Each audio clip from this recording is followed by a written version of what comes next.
A gente pode ter uma vida de estudo da Bíblia, de oração constante, em família, também individualmente, mas se não arrancarmos os cupins, não resolve. E amanhã eu vou falar sobre alguns cupins, só reforçando. Vamos falar a respeito de alguns inimigos do tempo, da família, os ladrões do tempo, aqueles ladrões que têm roubado a mente da família. A irmã White tem um texto muito sério que ela fala assim: mais do que qualquer outra coisa, estão os divertimentos contribuindo para anular a operação do Espírito Santo. Sabe o que significa? Que uma pessoa que estuda a Bíblia e ora 5 horas pela manhã, não 5 horas da manhã, 5 horas, sabe, ininterruptas pela manhã, com Deus ali, e à tarde ela assiste um filme de 1h30, sabe o que acontece com as 5 horas da manhã? É anulado. Alguns pensam assim: não, eu passo 5 horas com Deus e 2 horas assistindo aqueles filmes lá, então eu tenho 3 horas de crédito. É assim? Não. 30 minutos passados em certos conteúdos anulam 5 horas de oração. Sabia disso? Então muitas pessoas que procuram a gente, eles têm uma vida devocional muito intensa, mas dizem: mas a gente não está progredindo. O que está acontecendo? E eu falo com algumas pessoas: é porque Deus não tem poder. Porque você convive muito com Deus e nada muda. É porque Deus não tem poder. Não, irmão, peraí, não é assim. Eu falei: não é assim. Alguma coisa está errada no dia a dia. E aí a gente vai conversar sobre isso amanhã, tá bom? Eu estava pensando se essa vida devocional não deveria mostrar isso. A irmã White diz que existem 2 aspectos da vida cristã: reavivamento, e essas 2 coisas ela diz que não podem estar o quê? Separados. Por quê? Ao mesmo tempo que a gente busca a Deus, e isso nos abre os olhos, aquilo que a gente faz no dia a dia pode nos fechar os olhos de novo. Então a gente fica nesse ciclo: abre os olhos, fecha os olhos, abre os olhos, fecha os olhos. Só que tem um problema: a natureza nossa é inclinada para qual lado? Entende? Então ele sempre se sobressai. Então Pedro ou Tiago, me corrige se eu estiver errado, meu nome é Leandro Dalla, não é Leandro Quadros, ok? Então muitas vezes eu não tenho de cor assim os textos na cabeça, mas um deles está na Bíblia, diz o seguinte: sujeitai-vos, pois, a Deus. Podia parar o texto aqui, sim ou não? Podia parar? Na verdade não poderia parar o texto aqui. Ele diz mais. O que mais ele diz? E resistir ao diabo, e ele fugirá de vós. Então perceba, reavivamento e reforma tem que estar juntos. Por quê? Porque a ausência de reavivamento... Eu posso fazer reforma sem ter experimentado reavivamento? Posso tranquilamente. Então a reforma sem um reavivamento se chama legalismo. E o reavivamento sem reforma se chama emocionalismo barato. Então as 2 coisas têm que estar o quê? Porque a falta de reavivamento pode dificultar as reformas. E a falta de reforma atrapalha o reavivamento. Então qual que é mais importante dos 2? Os 2. Entende? Hoje. Tá? Obrigado, irmão. Aí, tá vendo? O irmão Quadros está aqui. Vou consultá-lo sempre que eu precisar. A gente sabe os textos, né? A gente cita. Mas eu, por causa da minha velha vida, minha antiga vida, eu acho que eu sofro ainda algumas sequelas hoje e eu tenho uma certa dificuldade de decorar. Ah, está escrito o livro tal e tal. Minha mente não é muito boa para isso. Mas os textos a gente lembra. E aí eu recorro aos universitários muitas vezes. Bom, então hoje a gente vai tratar sobre essa questão do reavivamento. Como é que a gente busca isso? Onde a gente encontra isso. E amanhã nós vamos falar a respeito daquilo que pode atrapalhar esse trabalho de reavivamento. Tá bom? Bíblia. Filipenses capítulo 2, versos 12 e 13. Carta de Paulo aos Filipenses, capítulo 2, versos 12 e 13. Isso aqui é um texto que precisa ser bem compreendido, porque é um texto um pouco confuso. E a Bíblia é um livro para ser lido? É um livro para ser lido? Não. É um livro para ser estudado. Filipenses capítulo 2, versos 12 e 13.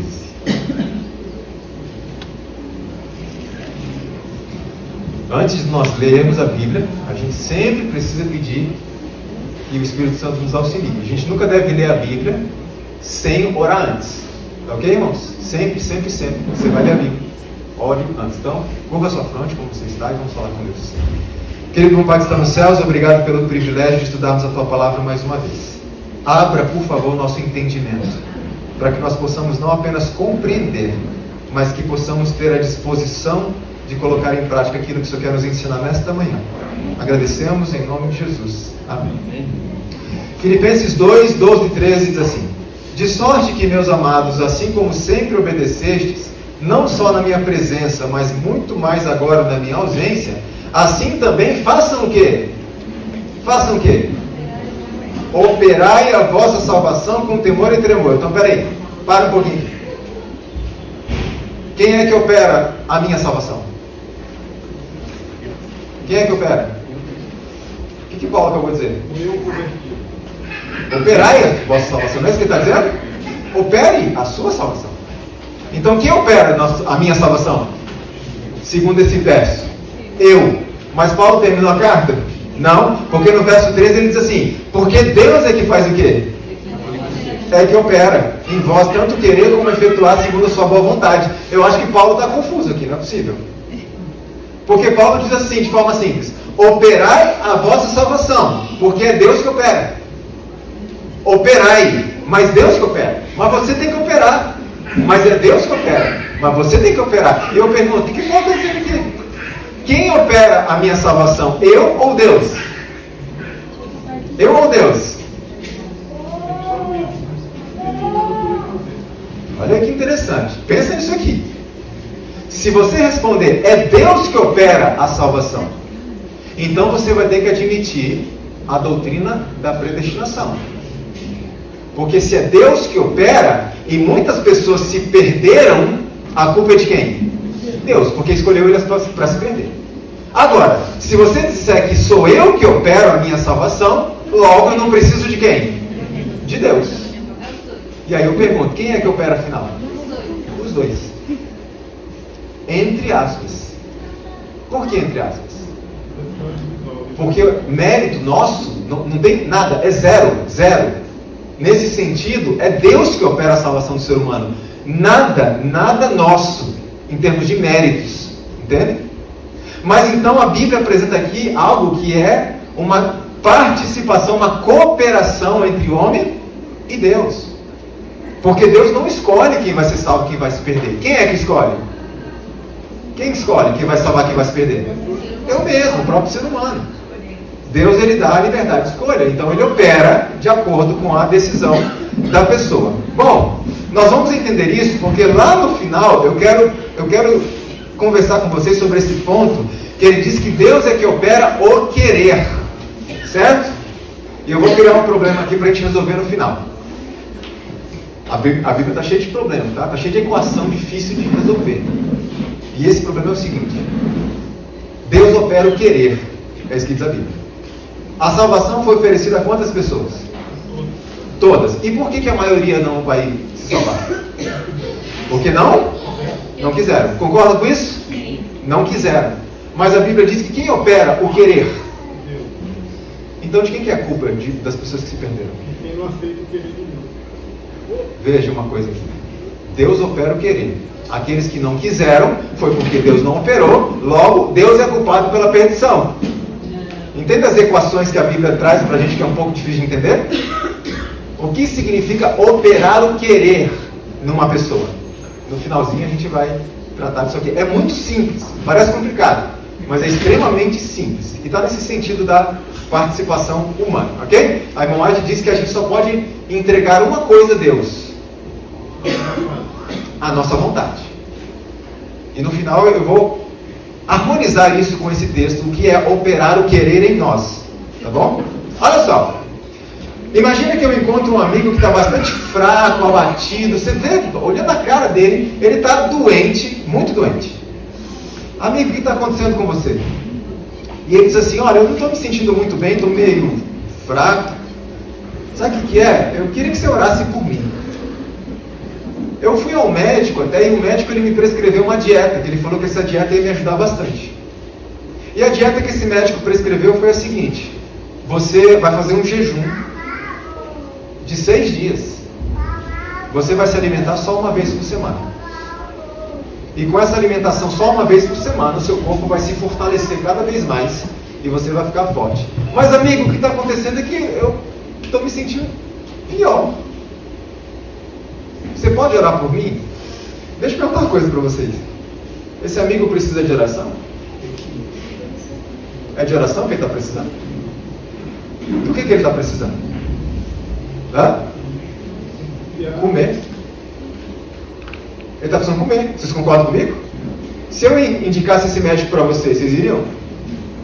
Para você ter o seu corpo bem nutrido, você faz jejum 6 dias, só come uma vez por semana. Você iria nesse médico? Acharia que ele é louco?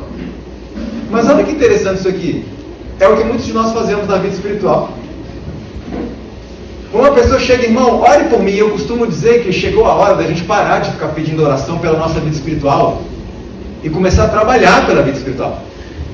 A gente muitas vezes pede oração demais e não trabalha em prol da nossa vida espiritual. E eu pergunto, se o irmão está orando muito pela minha vida espiritual, mas eu não me mexo, a oração dele tem alguma eficácia? Zero. Então tem muita gente que chega para você e fala, irmão, ora por mim, ora pela minha vida espiritual, eu estou me sentindo espiritualmente fraco. E quando você vai conversar, você vai perceber que essa pessoa está seguindo essa dieta. Qual dieta? Ela só come uma vez por semana, espiritualmente. Quando?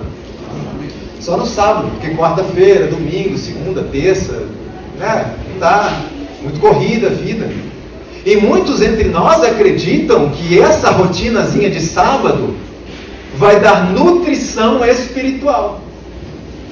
Um dia um jovem me procurou e disse assim, Leandro, eu estou viciado em pornografia, eu estou desesperado, eu quero vencer esse negócio e eu não consigo, o que eu faço? A primeira pergunta que eu faço é sempre essa, como é que está a sua comunhão com Deus? Comunhão com Deus? Olha o meu estado, como é que vou procurar Deus? E eu pergunto, você quer vencer como mesmo? Você quer vencer primeiro, para depois ir a Deus? É essa a sua ideia? Irmãos, isso funciona? Mas é a ideia de muita gente por aí. E então eu pergunto, como é que está a sua comunhão com Deus? E um jovem especial, ele me disse assim, olha, minha comunhão com Deus está ótima. Ótima, mas mesmo assim eu não consigo progredir, eu não consigo. Nada muda. E eu disse, então o problema está com Deus. Concorda?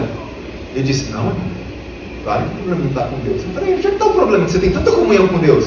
Faz o seguinte, me descreve o seu dia. Como é o seu dia? Você acorda, faço isso, isso, isso.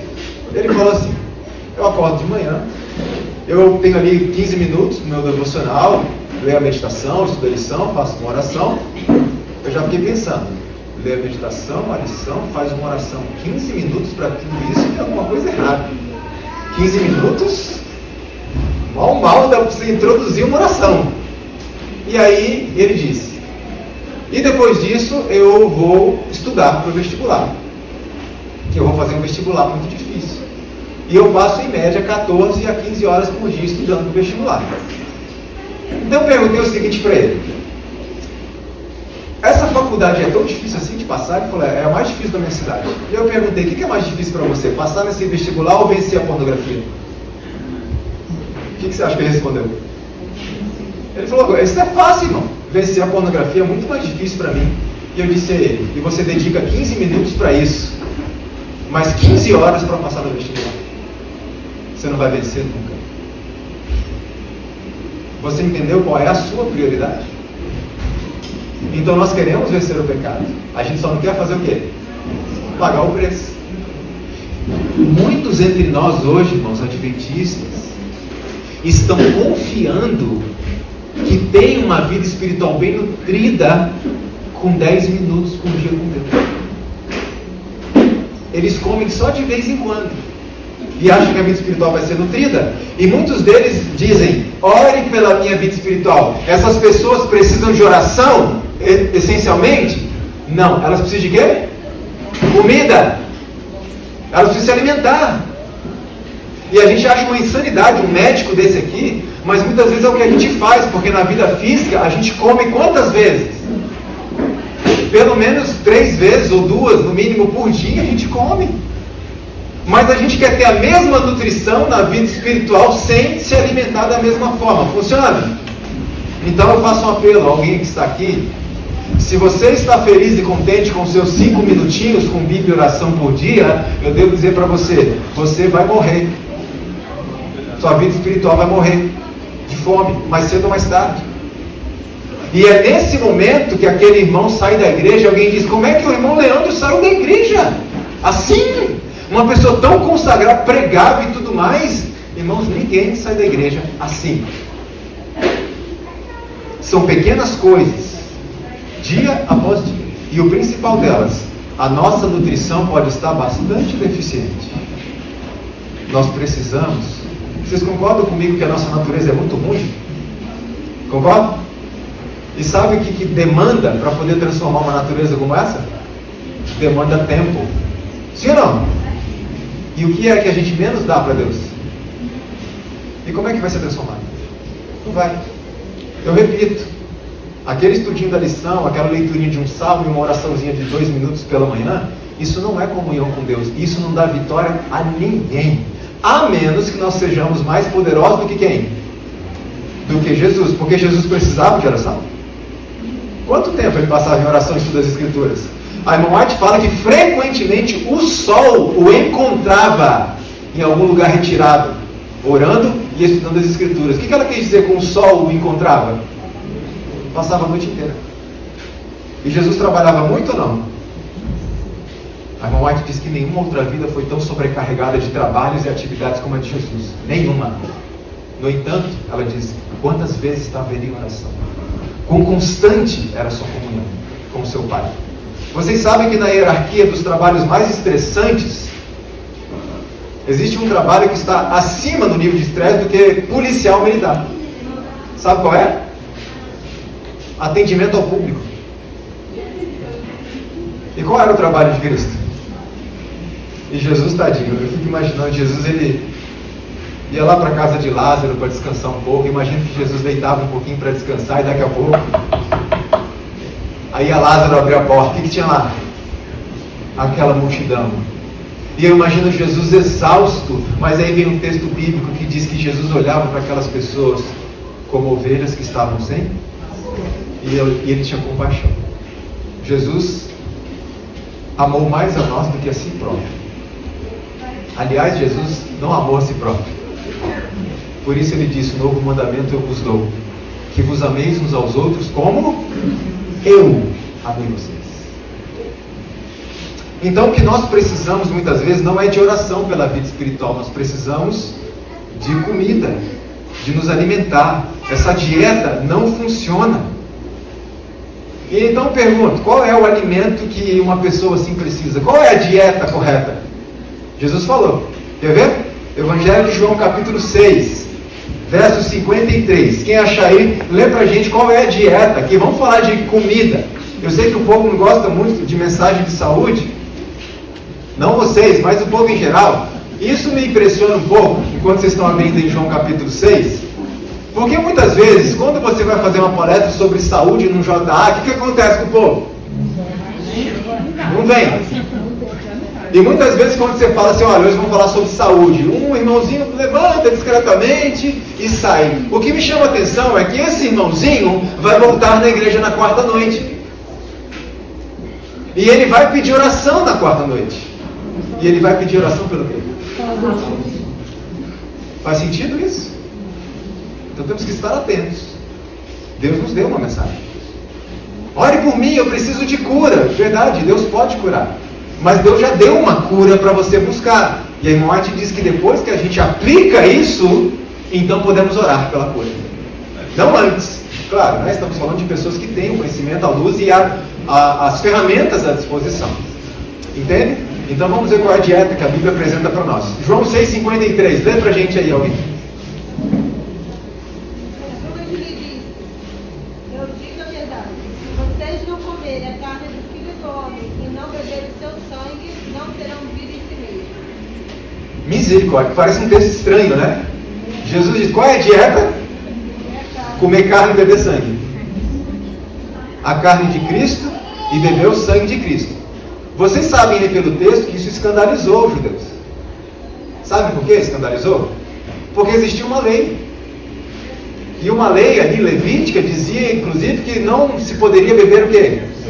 Sabe por que não podia beber sangue? Querem ver? Vamos ver a lei? Levítico capítulo 17. E vamos tomar as palavras de Cristo e entender por que ele disse isso. Vocês têm que beber meu sangue. Levítico 17 tem a lei, porque não poderiam beber sangue. Levítico 17, verso 14. Guarde as palavras de Cristo. A nutrição é essa: comer minha carne e beber o meu sangue. Levítico 17, 14 diz assim: porquanto o que está na carne e no sangue? Porquanto a vida de toda a carne é o seu sangue. Por isso tem dito aos filhos de Israel: não comereis o sangue de nenhuma carne, porque a vida de toda a carne é o seu sangue. Qualquer que comer será extirpado. Ou seja, havia uma lei entre os israelitas que não poderiam beber sangue, porque no sangue está o quê? A vida. E Cristo diz: vocês precisam beber o meu sangue. Porque o que tem no sangue? A vida. Qual vida? A vida espiritual. Aí tem um detalhe aqui, porque talvez a gente também tivesse chocado quando Cristo disse isso. Aquele que não bebe a carne, não come a carne, não bebe o sangue de Cristo, não tem vida, é o que ele disse, não tem vida em si mesmo. Muitas vezes, nós podemos viver uma religião artificial, de estímulos artificiais. Uma religião que não tem vida, porque não estamos comendo da carne e bebendo o sangue de Cristo. E quando uma religião não tem vida, nós precisamos de substitutos e estímulos artificiais para parecer que tem vida numa religião que na verdade está o quê? Morta. E sabe qual é um dos estímulos que a gente usa para dar uma disfarçada? Música. Então é nesse momento que muitos dizem assim: a gente precisa de uma música mais agitada, mais animada, porque esse culto está muito desanimado, esse culto parece que está morto. A pessoa não percebe, não é o culto que está morto, é a vida espiritual dela que está morta. Porque a plenitude de alegria, diz a irmã White, é o Espírito Santo que concede em resposta à nossa convivência com Cristo. E quando não há essa convivência, a gente precisa de algo artificial para parecer que está tudo muito alegre. A gente usa muitas vezes uma música mais agitadinha, e que causa um problema químico e hormonal no corpo do ser humano, terrível, poderosíssimo para o lado negativo, e as pessoas acabam entendendo essa produção de endorfinas e dopaminas e etc. como sendo ação de quem? Espírito Santo. Não, você está sendo bombardeado de endorfina. E a endorfina nada mais é do que uma morfina. Endo vem de dentro, interno. É uma morfina interna. E vocês sabem qual é o efeito da morfina. Então temos que estar atentos a isso, porque a vida cristã, a alegria, o entusiasmo da vida cristã está aqui: comer a carne e beber o sangue de Cristo. Aí vem uma pergunta: como é que se faz isso na prática? Eu sou matemático de formação, as coisas para mim têm que ser levadas para a prática.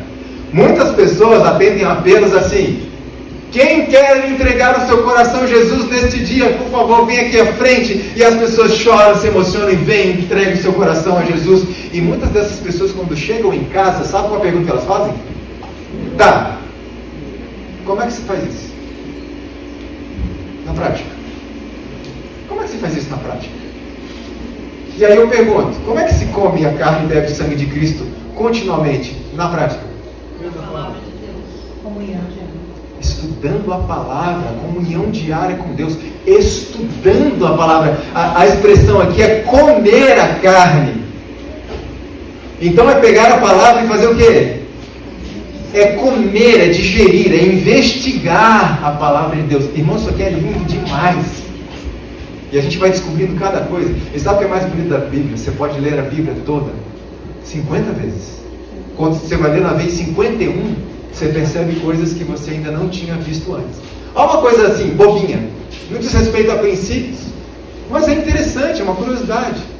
Eu li a Bíblia, está tudo bem. E eu conheci o companheiro de Moisés ali, o braço direito dele, chamado Josué.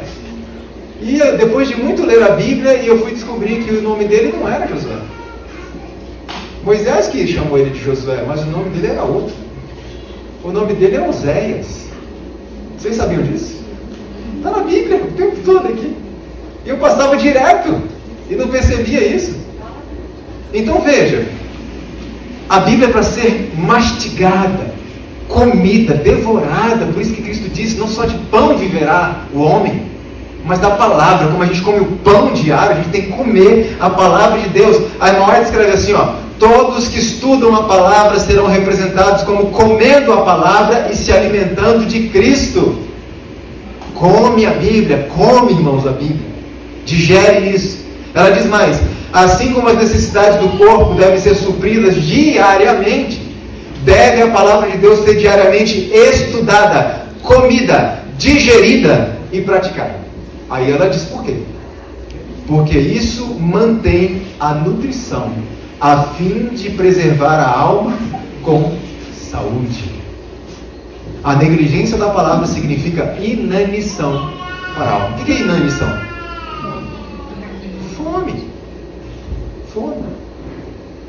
A palavra de Deus contém a nutrição divina. Vocês entendem por que orar por mim não resolve nada? Se alguém orar por mim, o que resolve é comer a palavra, me alimentar dela. E a gente acha esquisito quando a gente fala desse médico aí, né? Mas muitas vezes a gente faz exatamente essa dieta e acha que a vida espiritual vai. Veja esse menino, 15 horas para passar no vestibular e 15 minutos para ser vencedor. Não faz sentido. Veja uma coisa interessante aqui. A cada 5 anos, a Associação Geral faz uma pesquisa com os adventistas ao redor do mundo. São 13 divisões que nós temos ao redor do mundo. É até interessante, quando tem pessoas não adventistas, a gente explica um pouco melhor isso. Porque nós temos divisões e temos uniões. E as pessoas ficam confusas. Espera aí, vocês têm divisão ou união? Então a gente precisa explicar isso. Somos 13 divisões ao redor do mundo. A cada 5 anos é feita essa pesquisa e recentemente foi feita. Não sei quantos aqui responderam. Foi pelo celular, uma pesquisa bastante extensa, cansativa, mas é importante para a igreja que a gente responda. Quantos aqui responderam essa pesquisa? Algumas pessoas. A última pesquisa que foi publicada, essa de agora atrasou um pouco por questões de pandemia, etc. Né? O pastor Ted Wilson acabou prolongando esse mandato dele, a Conferência Geral acabou empurrado para frente, e eu louvo ao Senhor porque ele permaneceu ali por mais algum tempo. Eu creio que o pastor Ted Wilson está aí por uma razão importante, porque desde o primeiro dia dele, em 2011, o lema dele sempre foi reavamento e reforma. Reavamento e reforma. Eu acho que ele veio no momento certo. E é a primeira vez que vamos distribuir o grande conflito no Impacto de Esperança. Já estamos tendo problemas por causa disso. Então eu acho que as coisas estão se encaixando demais ultimamente. Então veja, a última pesquisa foi publicado o resultado em 2018. Aqueles que quiserem, manda a pesquisa na íntegra, principalmente que temos poliglotas aqui, a pesquisa está toda em inglês, mas dá para compreender porque tem muitos gráficos. E olha só alguns dados dessa pesquisa, que foi feita conosco, no mundo inteiro. Alguns dados. 52% dos adventistas não leem a Bíblia diariamente. Eu estou falando ler a Bíblia. Se a pesquisa fosse quem não estuda, então mais da metade de nós não lemos a Bíblia diariamente. 83% dos adventistas não leem os escritos de Ellen White diariamente. 83% é quase quantos? Quase tudo. E onde não há profecia? Isso aqui é um diferencial que precisamos saber fazer. A igreja não se corrompe. As pessoas se corrompem. Entende a diferença? As doutrinas da igreja permanecem intactas. Nós é que nos corrompemos. E nos afastamos, inclusive, dos princípios da própria igreja. 63% dos adventistas, aqui é para nós. 63% dos adventistas não fazem o culto familiar diariamente. 63%. É muita gente. 71% dos adventistas não frequentam os cultos da igreja regularmente. 71%. Isso é fácil de ver. Vai no culto quarto. Vai no culto domingo à noite. Vai no culto na escola sabatina. Porque as coisas parecem que estão diminuindo. Tivemos problemas na quarta. O domingo começou a esvaziar. Agora a escola sabatina esvaziou, porque as pessoas só chegam para o culto. E Jesus está perto de voltar. Deveria ser o contrário, deveria estar cada vez mais, né? Mas nós temos fé, porque foi dito que essa igreja não cairá.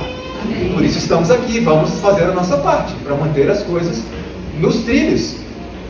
É interessante que estamos falando no contexto de estudar a palavra, comer a palavra de Deus. A lição da escola sabatina passada falava sobre o quê? Essa anterior.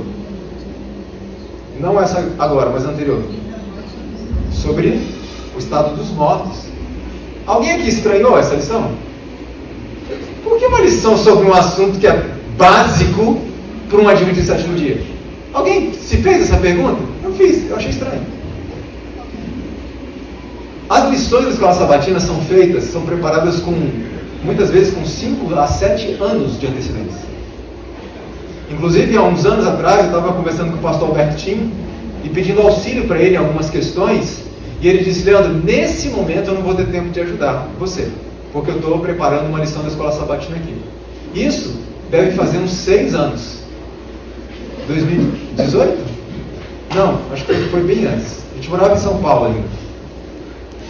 E ele falou assim: porque eu estou preparando, faz um bom tempo, porque eu estou preparando a lição da escola sabatina. E era essa lição sobre o estado dos mortos. Foi publicada agora, nós conversamos há bastante tempo atrás. Interessante disso tudo, sabe o que é? Parece tão estranho uma lição como essa, né? Pra gente que é adventista. Mas essa pesquisa aqui da Associação Geral revelou o seguinte: 33% dos adventistas creem que a alma é uma entidade separada do corpo e que continua vivendo depois que o homem morre. 33%. É muita gente. E você pensa, como pode isso acontecer? É simples de entender. Pela contemplação nós somos. A pergunta é: o que nosso povo está assistindo? O que nosso povo anda assistindo? Gente? Tem muitos que vem para a igreja, tem um estudo superficial. Exato. E aí então se aprofunda. Também tem esse caso. Então, irmãos, nós precisamos devorar as Escrituras, nos alimentar delas. Nós precisamos ser as pessoas que vão mudar essas estatísticas aqui. Sim ou não? Porque muitas vezes eu tenho o costume de ficar olhando para os outros, para a igreja, porque a igreja está com esse e esse problema. A gente sabe que está, ninguém é ingênuo. Mas a gente tem que olhar um pouco mais para quem? Para mim, como é que está o meu lar? Lembra que nós lemos ontem? Se houvesse mais religião doméstica, haveria mais poder na igreja. Então temos que devorar a Bíblia. É o que a irmã White diz: jovens e idosos devem ler a palavra de Deus, e não somente devem ler, mas estudá-la com diligente zelo, orando, crendo, analisando. Dá para fazer isso em 5 minutos? Ela diz mais: devemos pessoalmente fazer todos os esforços no sentido de investigar a verdade e servir-nos de todo meio ao alcance que possa nos facilitar a investigação atenta das Escrituras Sagradas. Mas, Leandro, isso toma muito tempo. É mesmo? Toma mesmo? Mas quer ver uma coisa? A gente vê muitos jovens entrando numa faculdade com 17, 18 anos e saem dali experts em direito. Direito sempre foi meu calcanhar de Aquiles em provas de concurso público. Detesto esse negócio de legislação, não entendo nada, confusão. Pessoas que entram numa faculdade com 17, 18 anos saem dali médicos, profundos conhecedores da fisiologia humana. Mas o que me chama a atenção é que muitas dessas pessoas: não, mas a Bíblia tem que ser na linguagem de hoje, porque eu não entendo. Qual é o diferencial? O diferencial é o tempo e a dedicação. Irmãos, eu fiz 2 faculdades e eu sei quantas noites eu passei em claro para entender o negócio, para fazer uma prova. Eu não saio daqui enquanto eu não entender isso. Eu tenho uma prova amanhã. Os pioneiros da igreja agiam dessa forma. Eles pegavam as Escrituras. A irmã descreve: quando eles não conseguiam compreender, eles oravam, eles choravam em cima da Bíblia. Senhor, ajuda a gente a compreender. Choravam. É claro que isso dá trabalho. Só que tem um detalhe aqui. Eu morei em São Paulo 14 anos. Foi lá que eu encontrei a minha costelinha, como eu brinco às vezes. Eu trabalhei lá em um bom período. Eu morava no Capão Redondo, trabalhava na Avenida Paulista. Olha lá, olha a turma do Capão aí. Cuidado, esse povo é perigoso. Levava 3 horas num dia assim, sem chuva, um dia tranquilo, 3 horas para ir e 3 para voltar. 6 horas do meu dia perdido dentro de metrô e tudo mais. Se fosse chuva, cheguei em casa 9h30, 10 horas da noite, saindo 6 horas do trabalho. Então, aquilo tomava muito, mas eu fazia. Por que eu fazia? Porque eu precisava sobreviver. Porque eu precisava trazer o que para minha grande família? Eu e ela. Eu precisava trazer o que? Sustento, nutrição. Eu precisava trazer para minha família. Então, olha ao que eu me submetia e ao que nós nos submetemos hoje para trazer a nutrição, o alimento para a nossa casa. Mas mastigar e se alimentar da Bíblia demanda tempo? Sim, demanda tempo. E por que a gente tem tanta resistência? E um dia alguém me disse, mas Leandro, eu saio 6 da manhã, depois eu vou para a faculdade e chego em casa 11h30 da noite. Que tempo eu tenho para Deus? E eu disse, de meia-noite a 6. É esse tempo que você tem? Então, em nome de Jesus, usa. Mas você está doido? Eu trabalho o dia inteiro, faculdade, e eu vou acordar 2 horas da manhã para ter comunhão com Deus. Eu falei, não, doido é você. Porque o teu trabalho, a tua faculdade, isso tudo vai ficar. Então você não consegue conciliar as duas coisas e você está escolhendo as coisas do mundo. Você que é doido, não sou eu. Se é esse tempo que você tem, meu amigo, usa. Isso é forte, irmãos. Mas a gente precisa pensar. Porque para as nossas coisas temporais a gente faz o que for preciso. Mas para as coisas de Deus. E me diga uma coisa: há recompensa sem batalha? Sem luta? Eu ouvi uma frase que foi semana passada, né, lá na igreja do Divino. O meu primo aprendeu com a professora. A professora dizia assim: a gente tem que suar muito, muito no treinamento para poder sangrar menos na hora da batalha. Eu achei interessante essa frase. Então nós precisamos nos alimentar, buscar esse sustento de Deus. Toma tempo, sim. E aí tem uma frase atribuída a um padre chamado Antônio Vieira. Eu falo atribuída porque a internet sabe como é que é, né? Todo mundo falou tudo que você pensar. Fulano falou tal coisa. Mas a frase é interessante. Diz assim: pode haver maior loucura, maior cegueira do que me absorver totalmente na vida que há de acabar e não cuidar da vida que há de durar para sempre? Olha o que é loucura de verdade. Me cansar, lutar, me matar por aquilo que eu vou deixar aqui, mas não fazer nenhuma questão daquilo que eu posso ganhar ou perder eternamente? Tantas preocupações com esta vida, nenhuma preocupação com a vida por vir. Tanto medo, tantas ansiedades, tanto receio da morte temporal, mas nenhum medo da morte eterna. O que está acontecendo conosco? Por isso a irmã White diz no livro Reavivamento seus resultados: se alguém quiser o pão da vida eterna, se esforce para obtê-lo. É isso que nós não queremos: esforço. E quando alguém me procura para vencer pornografia, por exemplo, a pessoa não quer isso. E quando eu faço uma lista de sugestões, Leandro, isso aqui vai exigir demais de mim. É verdade. E aí? E muitos dizem: beleza, obrigado pelo seu conselho. Uma pena. Então eu faço uma pergunta para vocês agora. Ninguém responda, tá? Só aqui. Quanto tempo você está passando em oração e estudo da palavra todos os dias? Quanto tempo? Porque essa é a métrica da vida espiritual. Não é quantas pessoas você levou ao batismo. Não é quantos estudos bíblicos você está dando. Não é quantos pobres você atendeu. Essas coisas são resultado. O que determina o nível espiritual da nossa vida, o que faz a gente crescer espiritualmente, diz respeito ao tempo que passamos convivendo com Cristo. E principalmente nos submetendo, comendo a palavra. E também uma coisa importante: estudar a Bíblia para aplicar a quem? A nós, a mim mesmo. Porque eu posso ser um grande estudioso da Bíblia para ser um intelectual, para mostrar que eu sou um grande estudioso, ou juiz, para ficar ficar vigiando os outros.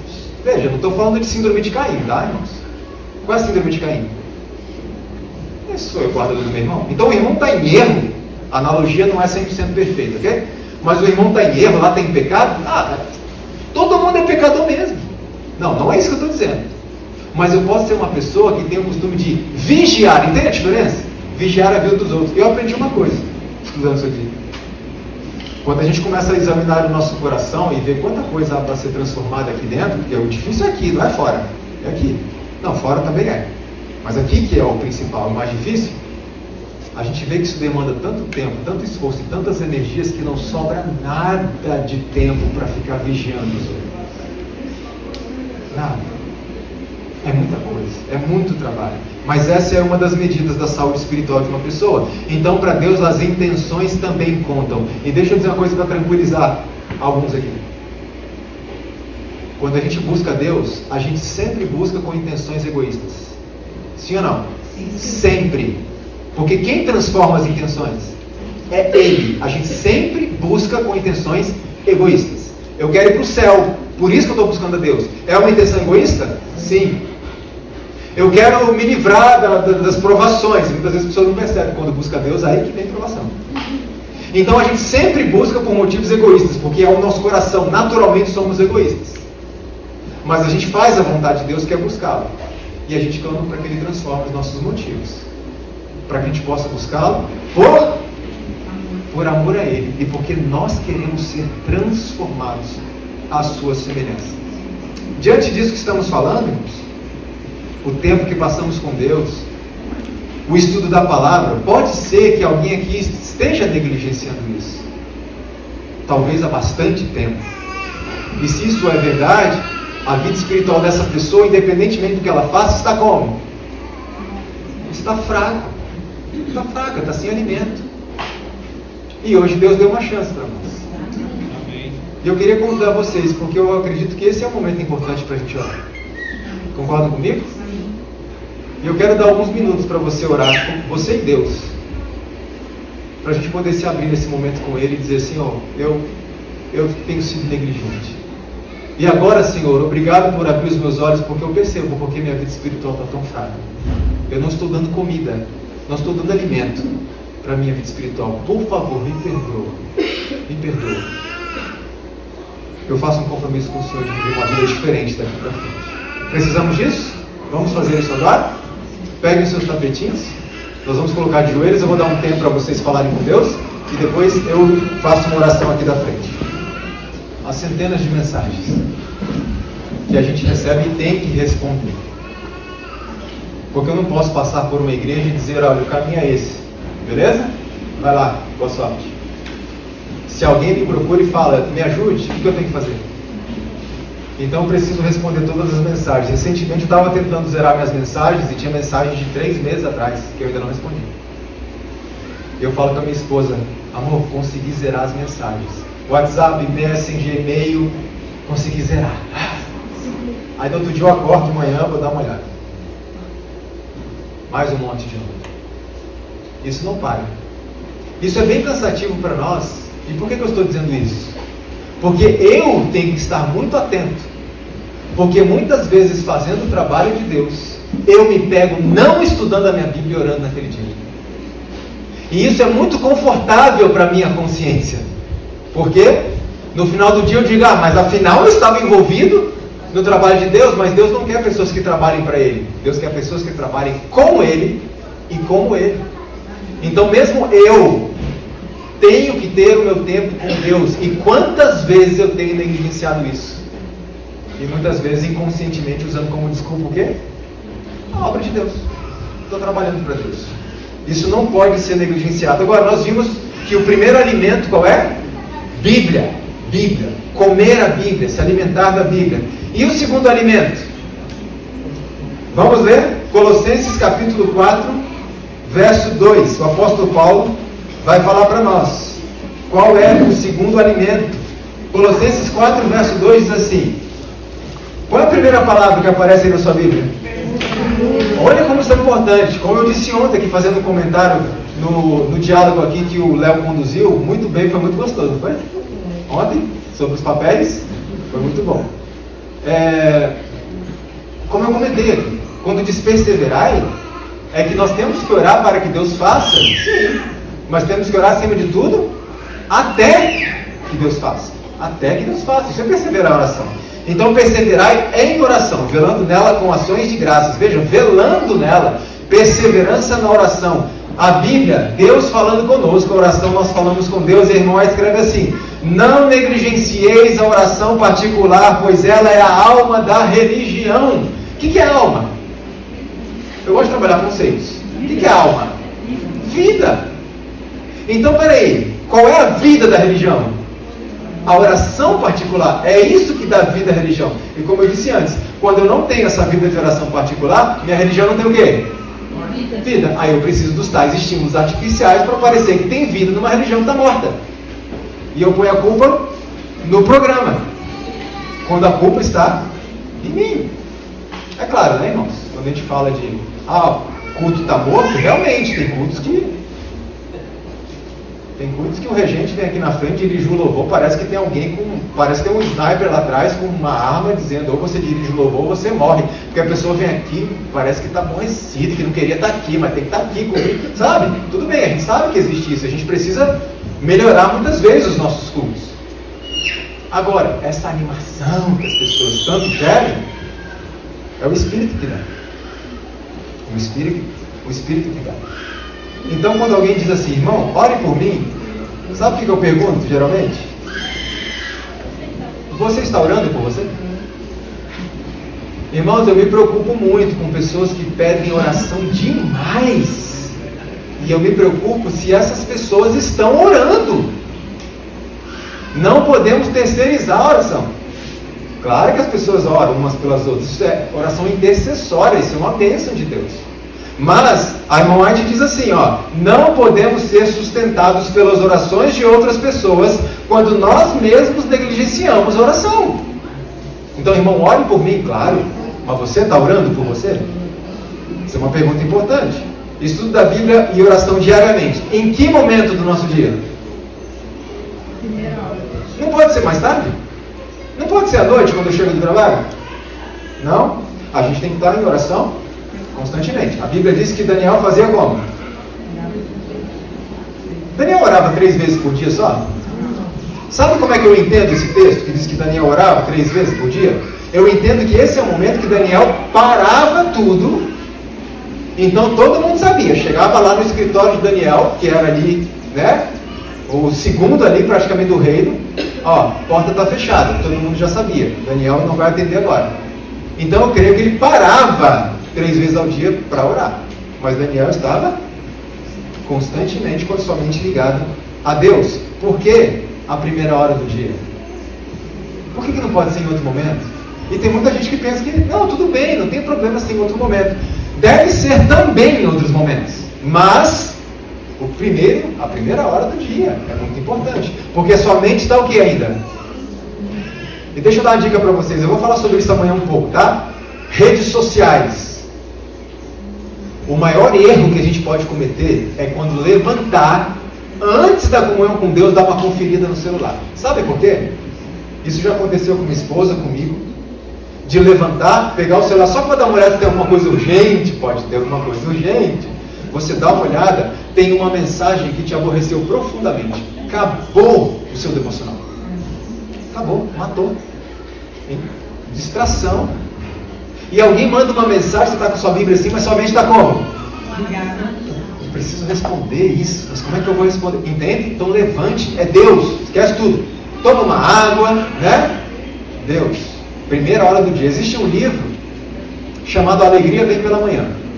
Eu não lembro mais o autor, é um autor adventista, eu li esse livro, e ele mostra as provas bíblicas, porque Deus deseja essa hora, porque a hora da madrugada é tão importante para Deus. Não é questão mística. Se eu orar às 3 da tarde, Deus vai dizer, não vou ouvir, porque o horário é às 3 da manhã. Não é isso. Mas por que Deus ele tem uma preferência por essa hora antes do sol nascer? Existem bases bíblicas para isso. Depois, se eu lembrar o título, eu passo para vocês anotarem e buscar esse livro. É muito bom. Agora, começar o dia com Deus é difícil? É difícil. A gente muitas vezes está cansado e tal. Agora, sabe o que é mais difícil do que começar o dia com Deus? Começar sem até que é fácil. Você fica dormindo, está tudo certo. Mas mais difícil do que começar sem Deus é continuar com Ele. Sim ou não?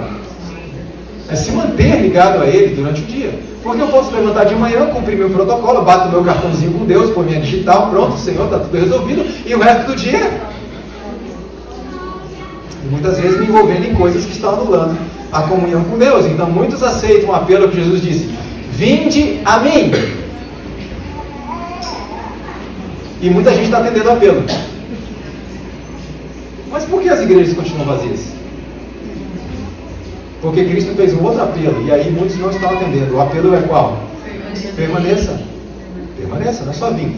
Permaneça também. Isso é o mais difícil para nós. Começar a vida cristã com Deus e permanecer com Ele no resto do dia. Existe um livro chamado A Hora Tranquila, do pastor Tércio Sarli, que é irmão do pastor Joel Sarli, que foi cantor do Arautos do Rei. Nesse livro ele escreve assim: você aceitou Jesus como seu Salvador?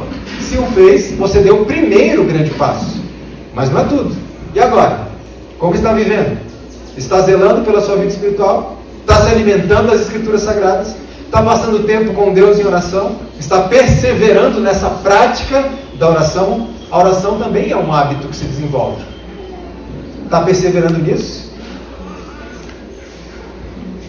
Irmãos, tem um texto que a irmã White escreve que eu acho muito importante. Foi muito importante para mim quando ela disse assim, a graça divina deve ser recebida diariamente. Caso contrário, homem nenhum permanecerá convertido. Ah, Leandro, mas eu não estudo a Bíblia diariamente, não oro diariamente, estou aqui na igreja. Ué, estar na igreja é sinal de que você está convertido? Não necessariamente. Então a graça de Cristo tem que ser buscada todos os dias. E aí vem uma pergunta importante para a gente pensar. Imagina que eu passo 4 horas com Deus por dia, mas amanhã eu sei que meu dia vai ser meio corrido. Sabe o que eu vou fazer? Eu vou passar 8 hoje. Estocar. Tem gente falando de estocar vento, não pode estocar o espírito. Eu vou estocar amanhã, então eu não preciso. Isso funciona? Não. Porque a graça divina deve ser buscada? O que eu busquei hoje, amanhã eu tenho que buscar de novo e de novo, de novo. Isso se chama convívio. É o maná. O maná vai caindo do céu. A analogia ela não é 100%, né? Mas é uma analogia muito boa. O maná é diário. A gente tinha que colher o maná todos os dias. Mas eu me alimento de Cristo, mas quanto tempo? Muito tempo, mas e no resto do dia? Todas são perguntas importantes. E amanhã vocês vão ver quão importante é a gente se livrar desses cupins. O quanto eles prejudicam a nossa vida espiritual mesmo, estudando muito a Bíblia. E aí, irmão White diz assim, como discípulos, nos arriscamos a perder de vista a nossa dependência de Deus e fazer da nossa atividade um Salvador.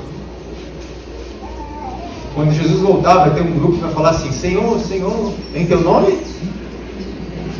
Eu fiz um monte de coisa, trabalhei na igreja, um monte de coisa. E Jesus vai responder com uma palavrinha muito importante. O que ele vai dizer? Não conheço vocês. Então o segredo da vida cristã vitoriosa é: conheçamos e prossigamos em conhecer ao Senhor. E Ele virá a nós como o quê? Como chuva. Como chuva serôdia que rega a terra. Conheçamos e prossigamos em conhecê-lo. Muitas vezes podemos fazer da nossa atividade um salvador, já percebeu? Eu trabalho muito para a igreja, estou trabalhando. Não, mas as atividades não vão nos salvar, elas são importantes, mas são resultado do nosso convívio com Cristo. O pastor Tércio Sarli, esse livro é muito interessante, ele diz mais: mesmo dentro da igreja, há inúmeros cristãos que ainda não acharam a satisfação plena em sua vida religiosa. Por quê? Por falta de uma experiência mais profunda de relacionamento com Deus. Estão na igreja, participam das cerimônias, fazem o trabalho missionário, mas não usufruem do relacionamento de filhos com o Pai Celeste. Sua religião é mais social, cultural e doutrinária do que experimental. Tem muita gente assim na igreja hoje? Tem ou não tem? E um deles pode ser quem? E um deles pode ser eu. Por isso Paulo diz, examinai-vos. E o pastor continua dizendo assim, tentar viver a religião sem a permanência em Cristo é como plantar trigo no deserto. É trabalhar inutilmente. Existe uma frase que foi atribuída a Martinho Lutero. Foi atribuída, pode ser dele. Mas a frase diz assim, eu tenho tanto trabalho para fazer hoje que se eu não gastar 3 horas em oração de manhã, eu não vou conseguir realizar. Se eu deixar de empregar 2 horas em oração de manhã, o diabo leva a vitória no resto do dia. Veja, dita por uma pessoa que tinha muita ocupação ou não? E a gente comete muitas vezes um erro grave. Hoje eu tenho muita coisa para fazer, muito problema para resolver. Não tenho tempo. Olha que absurdo, que insanidade. Se eu tenho muito problema para resolver naquele dia, é nesse dia que eu mais preciso. É interessante a experiência do pastor Pavel Goyer, não é? O pastor Pavel Goyer, acho que muitos aqui conhecem, ministerial da nossa Associação Geral, as experiências dele são assim, extraordinárias. E a gente admira, mas a gente não para pensar no seguinte, pode acontecer com a gente também. Sim, não. Então costumo dizer que a gente tem que parar de olhar para Estevão, para Paulo, para Moisés, como eu admiro esses homens, que coisa maravilhosa, e lembrar que nós podemos ser como eles. Isso não é possível. Agora, eles tiveram a luz que nós temos? Então eu tenho a impressão que Deus vai exigir mais de nós do que deles. Eu tenho essa impressão. Mas veja, o pastor Pavel Goyer tinha um costume, um hábito. Ele fez um pacto com Deus de nunca sair de casa sem ter a sua comunhão, a sua convivência com Deus. E um dia era uma prova que ele ia fazer? Aliás, vem cá, você conhece essa história melhor. Pode vir. É que a minha esposa, ela tem um costume. Esposas, não façam isso. Ela lê uns livros, a gente vai comprando os livros e ela lê um primeiro, eu leio outro primeiro. E ela tem um costume de ler o livro e ela vem toda empolgada. E eu falo, não fale, eu vou ler. Não, mas ela não aguenta. Deixa eu contar só esse pedaço. Só essa história. Ai, que história linda. Só mais uma? Não! Então ela tem esse costume. Então esse livro eu ainda não li, ela já leu, me contou, então ela pode contar melhor para vocês. Desculpa, tá, gente? Ela vai contar a história para vocês.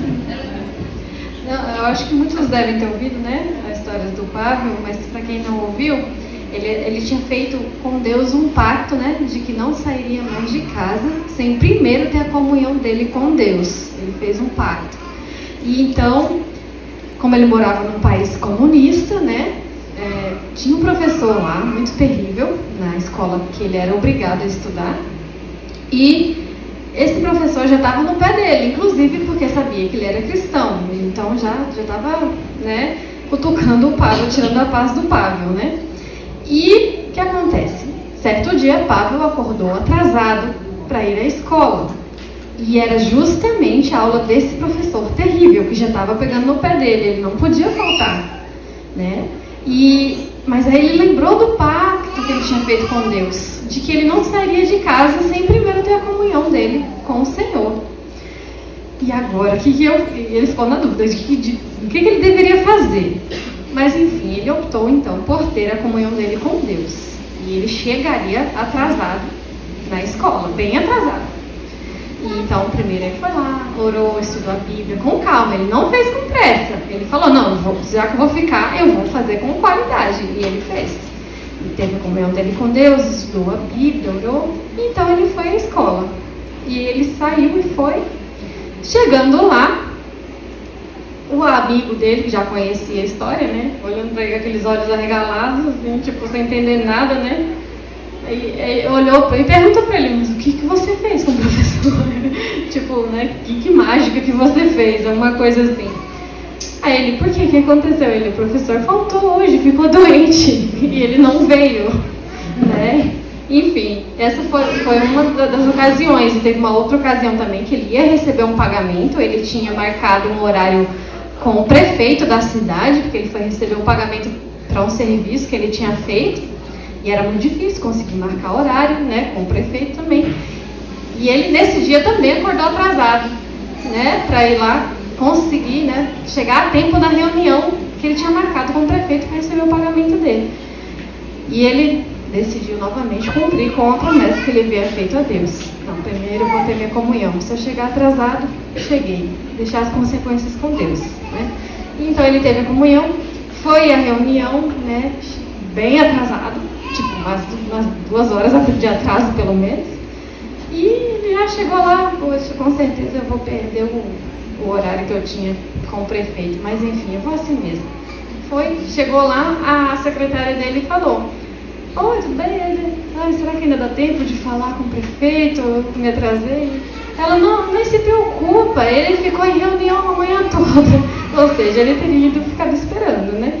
Ele ficou em reunião a manhã toda, ele ainda está em reunião, ele nem saiu ainda, fica tranquilo. E então ele depois conseguiu ter a reunião que ele tinha marcado com o prefeito. Amém. Só lembrando uma coisa, tá? A gente deve se organizar, tá bom? Essas situações foram situações esporádicas, né, em que Deus agiu, né? Mas o correto é que a gente se organize para não, né, para poder cumprir para não perder a hora, para poder cumprir direitinho com os nossos compromissos, tá? Cumprir com Deus e com Exatamente, dar a César o que é de César, Deus o que é de Deus. Nós temos um amigo que infelizmente foi embora da igreja, ele foi, enfim, atraído por grupos aí anti-trinitarianos, etc. E ele era cobrador em São Paulo, na zona sul de São Paulo. E o horário dele entrando no trabalho era 3 horas da manhã.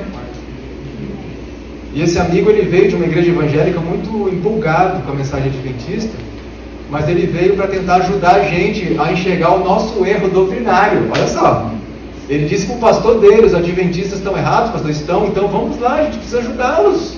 São irmãos, são seres humanos. E ele veio para tentar dar uma força para a gente enxergar a verdade. E ele acabou sendo batizado na igreja adventista. Acabou estando entre nós, mas infelizmente aconteceram algumas coisas assim. E nesse período que ele passou conosco, o horário dele entrar no serviço era às 4. 3. Meu amigo Robson acordava às 2 da manhã para ter um momento com Deus. Entendem que requer sacrifício da nossa parte? Porque as nossas desculpas de falta de tempo e muita atividade, quando o justo juiz se assentar, não vai colar. Não vai. Então, se você tem uma vida extremamente corrida, a tal ponto de não sobrar tempo para Deus, tem algo errado com a sua rotina, que precisa ser revista. Talvez precise abrir mão de algumas coisas. Agora, se você tem muita atividade, só tem de meia-noite às 6, então pegue uma parte desse tempo, em nome de Jesus. Mas quando a gente examina a nossa vida, e isso é uma experiência minha e da minha esposa, que a gente pode contar numa outra oportunidade, a gente percebe que mesmo trabalhando, estudando, eu trabalhava em São Paulo o dia inteiro, num banco multinacional, e estudava à noite. Mas eu tinha muito tempo nos meus filmes e séries. E a gente percebe que a gente tem tempo, sim. Muitas vezes a gente usa esse tempo para outras coisas. Mas aqueles que realmente não têm tempo para nada, é o momento de reavaliar a vida. Sabe por quê, irmãos? Todo o resto vai ficar. No final de todas as coisas, só uma coisa vai importar: é o nosso caráter. Eu quero que vocês saiam daqui com essa consciência, porque isso é o diferencial da vida do cristão. O pastor Tércio Salles escreve ainda: pela negligência da comunhão com Deus, da oração, da meditação da palavra, as correntes espirituais interiores começam a secar, formando imperceptivelmente um vazio interno que vai aumentando, aumentando, aumentando, até que um dia tudo vem abaixo. Aí então um susto geral entre os que estão em volta. Como foi acontecer isso? Era uma pessoa tão dedicada à igreja, tão devota, tão experiente na fé. Saiu da igreja de repente? Não. Ninguém sai da igreja de repente. E eu não quero que isso aconteça comigo. Eu não quero. Só que eu não posso ser ingênuo e orgulhoso demais para dizer: isso aqui nunca aconteceria comigo. Como muitas pessoas dizem para mim, voltando ao contexto da noite, eu jamais cairia num pecado como esse de pornografia. E eu digo: parabéns, é exatamente o que o diabo precisa. É essa arrogância. Então isso aqui é muito importante para todos nós. Muito importante. Consagrai-vos, diz a irmã White, consagrai-vos a Deus pela manhã. Fazei disso a vossa primeira tarefa. Cada manhã consagrai-vos a Deus para esse dia. Assim, dia a dia podereis entregar às mãos de Deus a vossa vida, e ela se moldará mais e mais segundo a vida de Cristo. Consagrai-vos a Deus pela manhã. Quando eu entendi isso, eu morava em São Paulo. Eu nasci na igreja, vou fazer 42 anos de idade. Nasci na igreja, lá em 1981. Mas eu costumo dizer que eu comecei a me tornar adventista de verdade. Eu digo comecei, porque isso é uma luta. Conversão, não existe isso, eu sou convertido. Existe eu estou dia a dia, a conversão diária. Quando eu entendi isso aqui, porque eu trabalhava muito para a igreja, mas quando eu não estava trabalhando para a igreja, eu estava trabalhando para outro Senhor. Eu pensei, eu preciso mudar. Eu tomei uma decisão. Morava em São Paulo, levava 3 horas para chegar no trabalho e 3 horas para voltar. Eu vou acordar 1 hora mais cedo. Coloquei o celular para despertar 1 hora mais cedo. O celular despertou, eu levantei, fui até a mesa da cozinha, abri minha Bíblia, comecei a estudar ali. Orei a Deus, falei com Deus, passei ali 1 hora com Deus, que na minha opinião 1 hora é o mínimo. O mínimo. O mínimo do mínimo. Foi o que disse a Pedro, né? Vocês não conseguem ficar no mínimo 1 hora. Exatamente. E às vezes a gente tem dificuldade de passar 5 minutos em oração. Percebeu? Muitas vezes a gente faz dinâmicas nas igrejas para incentivar a oração particular. E a gente fala, irmãos, eu já preguei em igrejas que no final não teve hino, não teve nada. Eu disse, olha, o sermão acabou. Neste momento, é o momento de vocês com Deus. Vocês vão se ajoelhar, vão falar com Deus em particular, no contexto do que nós tratamos, aquilo que cada um precisa mudar. E, irmãos, eu vou falar uma coisa para vocês. O culto acabou. Não tenham pressa. Ajoelhem-se, conversem com Deus. O diácono está lá, ele não está com pressa. À medida que vocês forem terminando, vocês podem ir embora. Não tenham pressa. Estávamos numa igreja em São Luís do Maranhão, enorme, super lotado. A cena foi linda de ver o silêncio daquela igreja ajoelhando. Mas uma coisa que me chama a atenção: quando você terminar a sua oração, se levante, pode se dirigir para sua casa. Não dava 2 minutos, e a maioria já estava se levantando. A gente tem dificuldade de orar em silêncio, nós e Deus, muitas vezes por 5 minutos.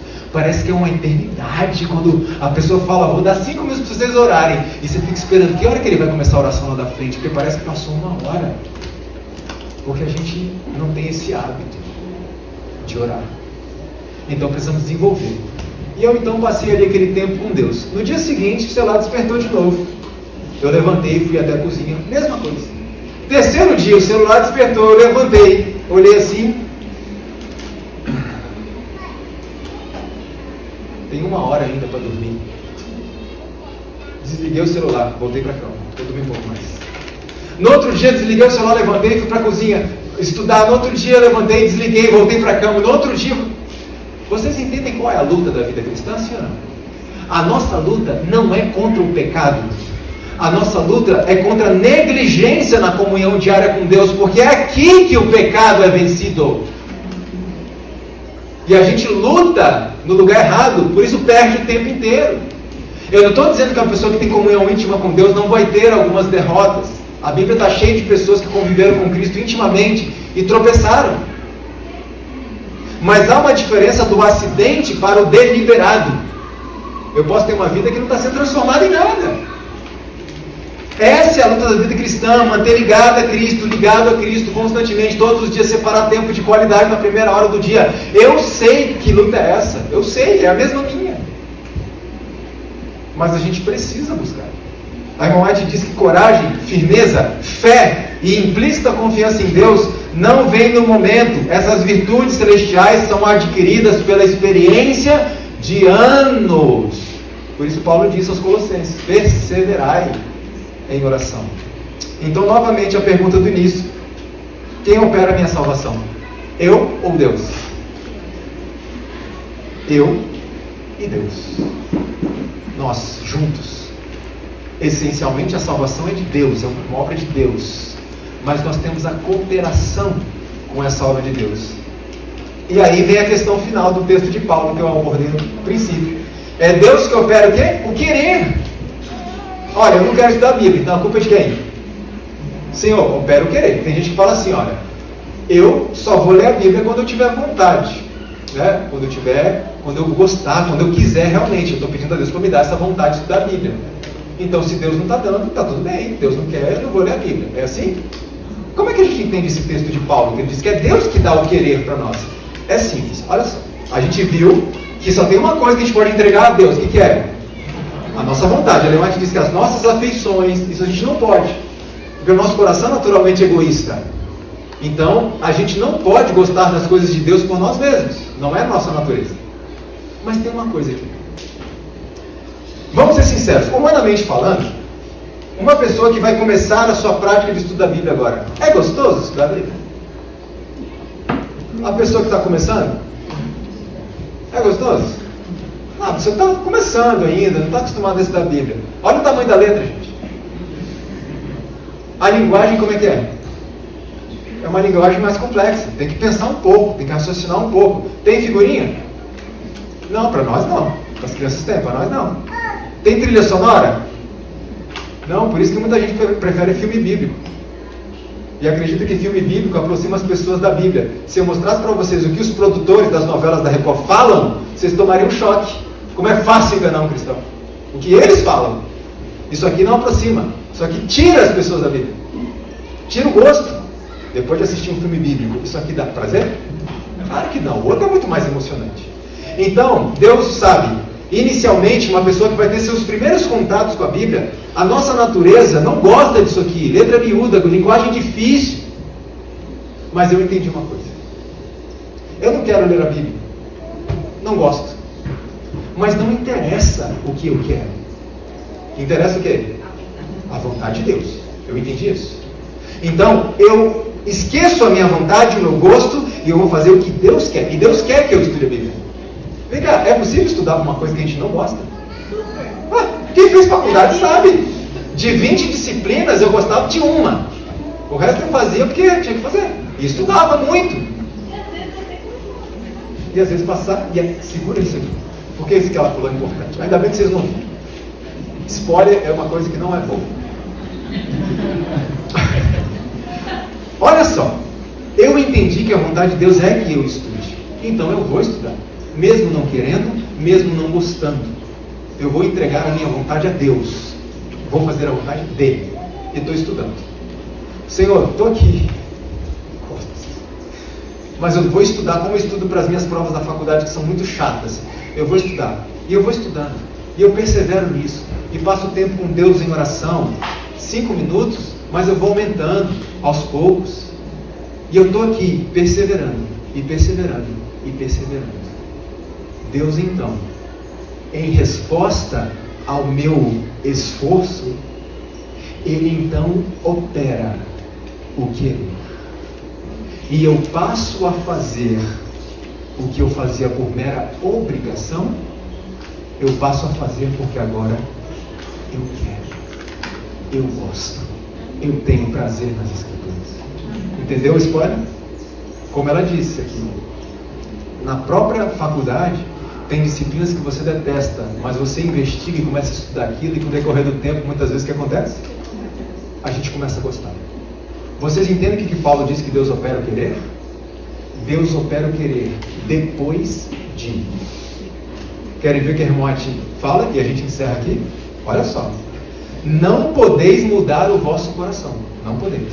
Não podeis por vós mesmos consagrar a Deus as vossas afeições. Olha o que ele está dizendo. Você e eu não podemos gostar das coisas de Deus por nós mesmos. Não é a nossa natureza.